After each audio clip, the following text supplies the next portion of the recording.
for about 2 more. So John Young has to come up here. Matt Davies, who did sound. Troy Carrion and J.R. Narrows, who did the music. And Kyle McKeveny, who was our music supervisor. Great. Come on up. Let's fan out a bit. Okay. And then there are some other people. Hold on, I got Jean Curley, who gave us our beautiful color, should be here from Nice Shoes with Megan and Jonas. Amelia and Isabel Connolly, who I just called the sisters. Assistant producer and design, Fernando Rossi, who did story consulting for us, kept us on track, and Sarah Perney, who was another assistant producer. And then we have 4 people from the campground. Diane and Lance Swider have to stand up. And Allison and Brett Scully have to stand up.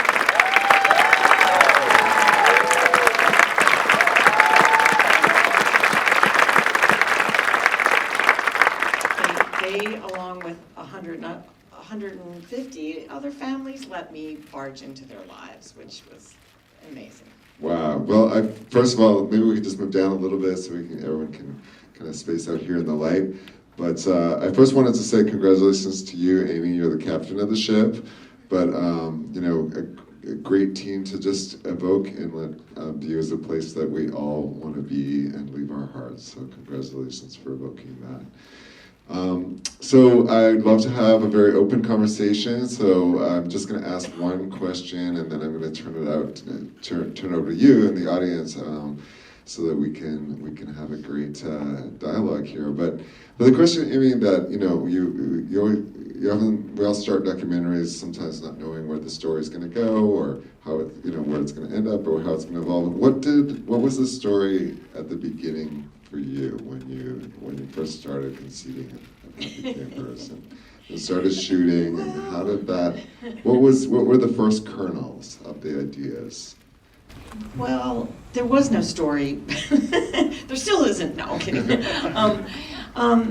No, actually, I went into Inlet View many, many years ago and took pictures of the houses. I was in love with how they were all completely different and all decorated, and people had gardens and everything, but it was the dead of winter.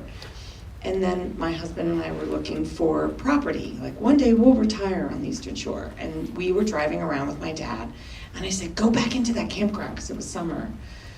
And it was so alive, and there were so many people there, and it was so great. And so we rented a place for, like the last part of the summer, one of the cabins that's in the mowing scene. They were very interesting. And but the first night I was there, I met all of my neighbors. And those became our neighbors, and we found a camper in what we all called the Sunset Strip, because it was at the very end of the campground. And we moved in, and then, I thought, well, I should film, because this place is amazing. And I didn't know how to film. I didn't know how to use a camera. So I bought one of these little, Black Magic design cameras, and I started filming, seagulls and boats and stuff. And then about 6 weeks into that summer, we found out we were going to get thrown out. And as much as I prayed along with everybody else that we wouldn't, it was inevitable. The developers they had already gotten their mitts in there, and they were not going to let anyone who was there stay. Yeah, it was really sad. So I just, then I got manic, and I started bothering everyone and filming them. And then toward the end, everybody really understood, like, oh yeah, this is going to be gone, and gone, like in a dumpster. There's not a scrap left. And yeah, so I thought, someone has to know how great this is, because also the place was really maligned in the town. People would say, oh, that shithole, that place is a dump, and oh, those people are trash, and yeah, well, look at it. It doesn't look like a shithole to me. It doesn't look like a dump to me, So yeah, and it was really one of the most amazing times that in my life that I've ever had. Wow. I didn't film enough because I was so busy having fun. So. As it should be. Okay, so how about some questions or comments or feedback or for anyone of your creative collaborators, and wow, I mean, I do have to say, the music and the sound design, I mean, I didn't hear it when I saw the screener. It's really something. So, congratulations. Yeah. Right here. What do they wind up building? It is now, and this is happening a lot, so it's hard to pinpoint it as some big horrible issue, because people don't end up homeless. Everybody has a house somewhere else, most of them. I would say there were about 10 people that lived there full time, but all of us had another house. That was our getaway place. So what's happening now with all these mom and pop campgrounds is that developers come in, they know that like the kids don't want to take over, they can get the properties for really cheap, and then in this case, they bulldozed the whole thing, took everything away, and then they built something that is kind of a glamping resort, but the developer buys the property, flips it, and the place that runs it now is a mobile home manufacturer. So what they put there, they leave a little parking area for like people with campers, but they have rules, they can't be old, it keeps out people with old campers, basically. So you can only have like brand new RVs and trailers, but most of it is all along the waterfront is these little like mobile homes, like pre-manufactured. They call them cabins to make them sound cute, but it's actually, the mobile home manufacturers are getting into this business now. And this same developer has bought campgrounds all up and down the East Coast, which is sad because, for a lot of people, that's the tradition. You go to your camper in the summer and you hang out all summer because it's amazing.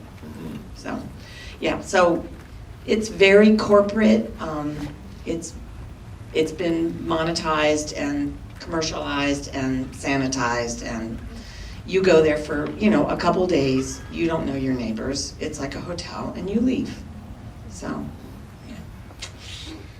Bummer. Yes, right here. Thank you. Neighbors often fight. Sometimes these are very bad fights. So, was there something that you left off screen, off camera? Like some more contentious aspects of living off that kind of life? No. Wants the dirt. No. Is there any? Not really. I mean, I think there were some. I'll tell you what I left out. There were some people who requested that I didn't show them drinking. I followed their wishes. And there were a couple times when people were a little tipsy and someone had to help them home. I did not show that. I filmed it, but I didn't show it. That was kind of it. I mean, really, like everybody was so, it's hard to explain how well everyone got along. The vibe, just like when you're in a place like that and just so much peace, and it's hard to find. It's hard to imagine, especially living in New York. Yeah, okay, I'm gonna go with you in the back over there. Can you talk about the your discovery process and like meeting everyone there? Like when you first got there, just tell us a little bit how you met everyone and like how you got to know everyone in the campground.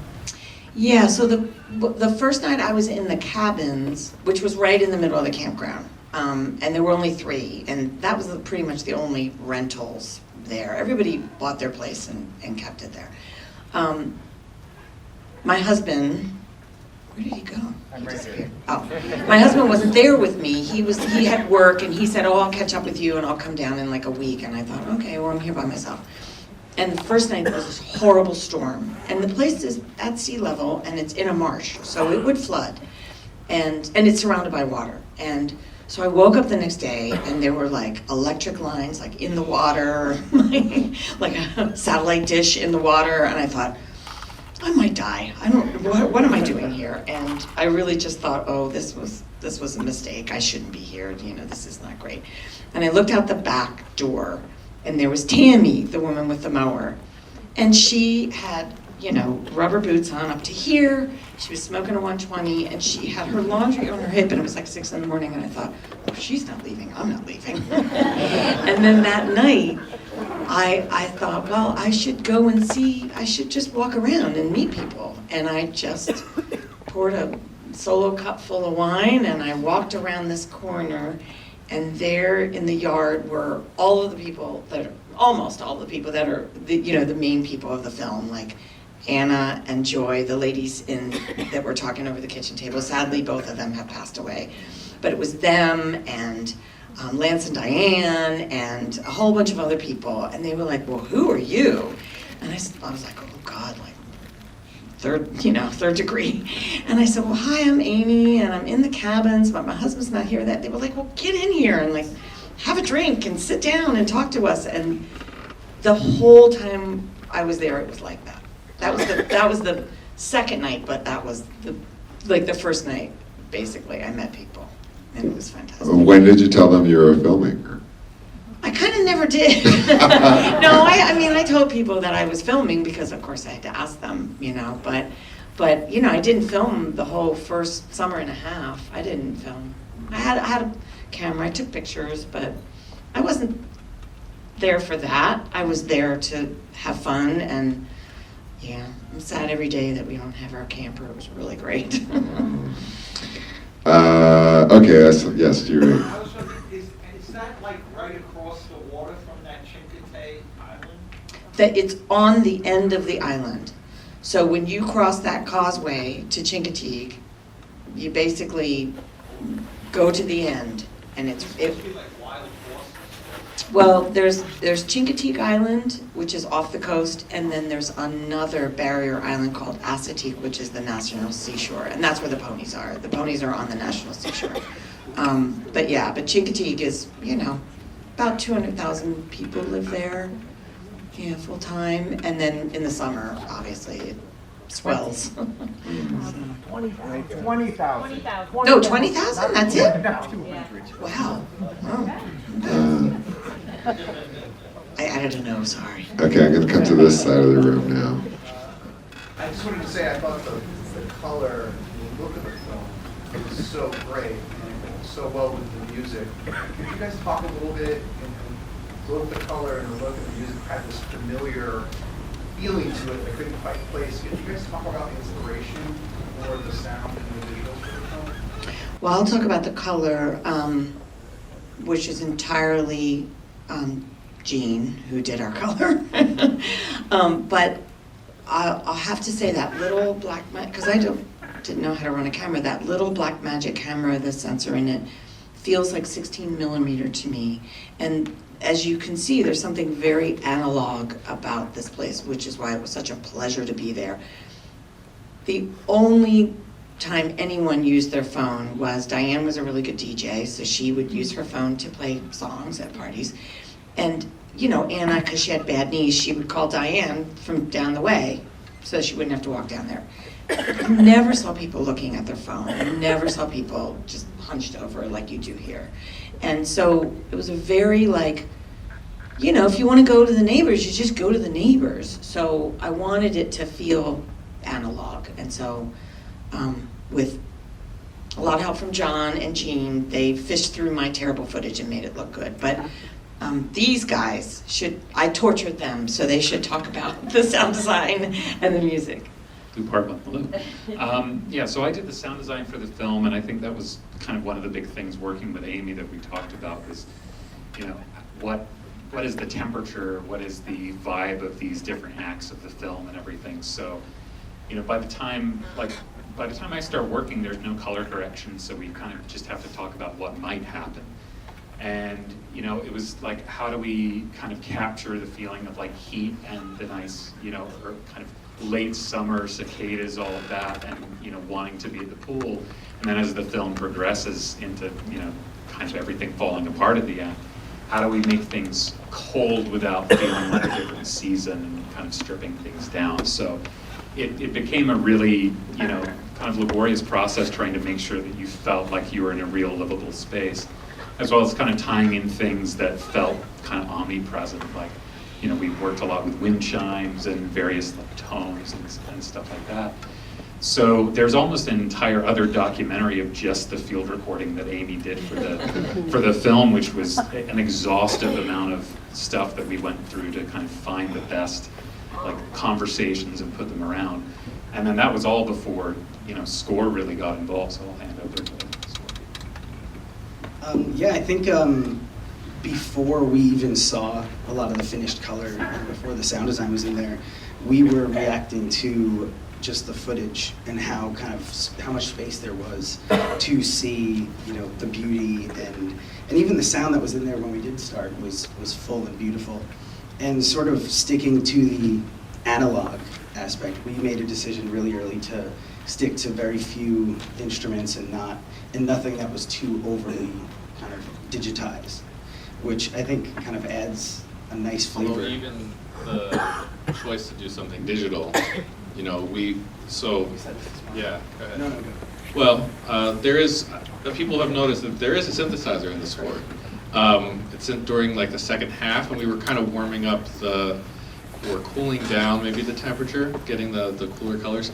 But even that synthesizer was recorded onto a tape and crumpled up and then replayed through a tape player and turned into a very unique sound. So then when John and Amy would request changes on that sound, we had to go through that process again. Hide. How about locking picture? Like, when did you know you had it? Like,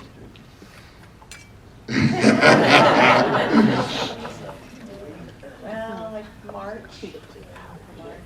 It was a quick finish, though. Yeah, we fooled around with it for a long time, and we thought we were done in December, and we had a screening at DCTV with just filmmakers. And I think because we, you know, it's our fault. We kept trying to make it more and more sort of traditional, and there was a big like ta-da at the beginning, like, these people are gonna get kicked out, you know. And we made this big deal about it, about the letters and the thing, and you know, it was very ominous. And then, you know, I think all the people that were there were very smartly pointed out, well then, I thought the rest of the film was gonna be about the fight to keep it. Because so many documentaries are that. And we were like, no, that was not the film at all. How'd you get that? And then we realized we had to kind of compensate for that. Like, we had to figure out how we were just gonna make it more just like, come stay in this place for a while, fall in love with it, and when you leave, when everybody else leaves, you will feel the same heartache. And we had a very good, Isidore Bethel was our supervising editor at that point, and he just said, take half the shots out, let people have time, and just do it how it really happened. Don't try to make a big thing about it. And he said, how did it happen? And I said, well, people just started to say like, yeah, it's really a bummer, we have to leave. And then it just got sadder and sadder, and then people got more passionate, and I would just be filming mowing, just mowing, and then they would just turn and start talking. You know, Tammy said that whole thing off the top of her head. I had no idea she was gonna say that. So people were very distraught, you know, rightly so. Yeah, because their memories were in there. I mean, I was only there 3 years, my husband and I, and, you know, Brett was there 40 some, you know, since you were a kid, if you went there, it was really a thing to leave, so. awesome. I just got the 5-minute warning, so I think we have time for a couple more questions. If there's a couple more questions, I'll go with you right there. Yeah, you. Go ahead. How many yards were there for the cabins? Can you repeat? How many yards were there for the cabins? How many yards were there for the cabin? Sites. Oh, you mean like spots? Oh. How many spaces? Yeah. Oh, yeah, it was about, I think there were about, on the map, if you count, there's about 200, but not all of them were taken. So I would say probably at the very end, the last couple of years, there were about 150 families in there. Yeah. I saw a hand here. Oh, yeah, we'll go with you in the purple. About your time there. Can you talk a little bit about the technical specs, like how big was your crew? Did you what kind of Because we had a nice report intimacy with everybody. If you look closely in the film, you will see several times there's a Zoom recorder in the shot. There's a couple of times where I had a garden buggy, and that was in the shot a couple times. It was just me, and I had some very good advice about sound, like spend more money on the microphone than the camera, which I did. And I had a shoulder mount. I had a pole for the pool, because I was in the pool when the kids jumped in. I think that's it. And a really good tripod that I learned to do with one hand. Yeah. By the end, I was filming in bare feet, 'cause why not? Awesome. Well, thank you again, Team Happy Campers, Captain Amy Nicholson. Amazing film. Amazing, beautiful film.